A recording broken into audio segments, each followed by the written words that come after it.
जिसके पांव बड़े बालू में वो सोना ही क्यों न निकाले। और इस बार बालू नहीं, छत्तीसगढ़ की धरती सोना नहीं बल्कि निकेल और कॉपर उगलने जा रही है।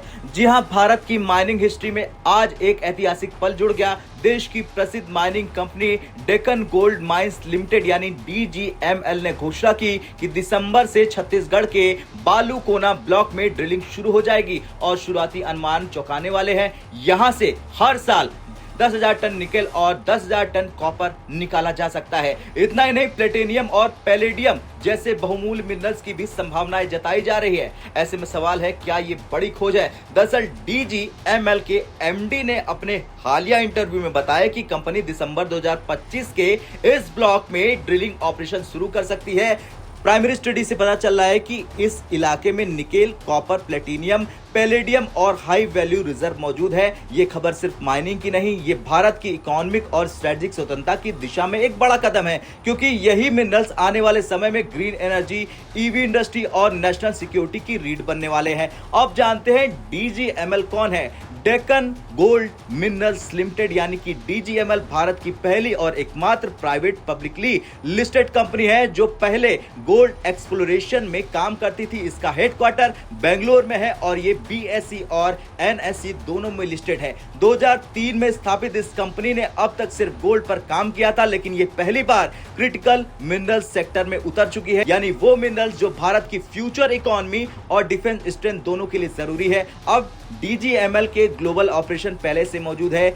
नॉर्वे और फिनलैंड में गोल्ड प्रोजेक्ट्स और मोजाम्बिक में लिथियम प्रोजेक्ट, यानी ये कंपनी पहले से ग्लोबल माइनिंग नेटवर्क का हिस्सा है। दरअसल हर देश की नेशनल सिक्योरिटी और इंडस्ट्रियल डेवलपमेंट के लिए कुछ मिनरल्स इतने जरूरी होते हैं कि अगर उनकी सप्लाई रुक जाए तो इकोनॉमी रुक जाती है और उन्हें कहा जाता है क्रिटिकल मिनरल्स। भारत की मिनिस्ट्री ऑफ माइंस ने अब तक लगभग 30 क्रिटिकल मिनरल्स घोषित किए हैं, जिनमें से निकेल, कॉपर, प्लेटिनियम, पैलेडियम शामिल है। निकेल बैटरियां, स्टेनलेस स्टील और सिक्के में इस्तेमाल होता है। कॉपर इलेक्ट्रॉनिक, मोटर्स, वायरिंग और चिप निर्माण के लिए जरूरी होता है। Platinum hydrogen fuel cell technology का मुख्य एलिमेंट है और पैलेडियम गाड़ियों के कैटालिटिक कन्वर्टर्स के लिए जरूरी, जो प्रदूषण को घटाता है।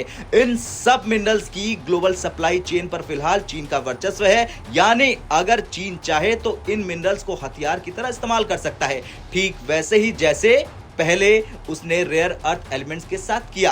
अब आते हैं असली सवाल पर, ड्रिलिंग का मतलब क्या है। देखिए, किसी भी मिनरल्स की खोज 3 स्टेज में होती है। पहला है प्रोस्पेक्टिंग, दूसरा है ड्रिलिंग या फिर एक्सप्लोरेशन और तीसरा है रिसोर्स एस्टिमेशन और प्रोडक्शन।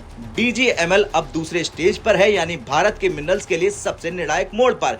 यह खोज सिर्फ एक माइनिंग न्यूज नहीं है, बल्कि ये भारत की चीन पर मिनरल डिपेंडेंसी, स्वतंत्रता खत्म करने की दिशा में बड़ा कदम है। भारत हर साल लगभग 70,000 करोड़ के क्रिटिकल मिनरल्स इंपोर्ट करता है। अब अगर DGML जैसे घरेलू प्लेयर निकेल, कॉपर और प्लेटिनियम जैसी धातुएं भारत में ही निकालेंगे तो ये न केवल इंपोर्ट बिल घटाएगा बल्कि देश के EV मिशन, डिफेंस प्रोडक्शन और ग्रीन एनर्जी इकोनॉमी को बूस्ट कर देगा।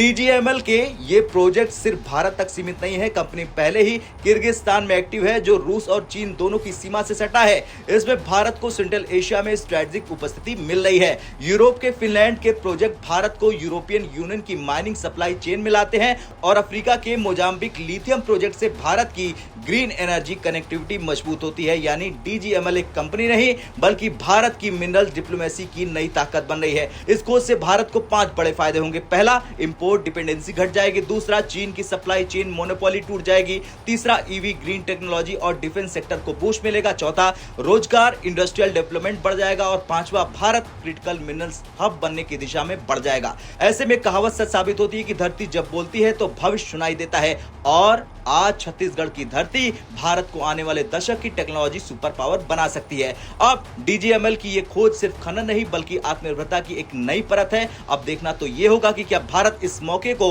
मिनरल मिशन में बदल पाता है या नहीं। वैसे आपसे सवाल, क्या भारत को क्रिटिकल मिनरल सेक्टर में प्राइवेट कंपनियों को और खुला रास्ता देना चाहिए? हाँ या ना में कमेंट कर जरूर बताएं।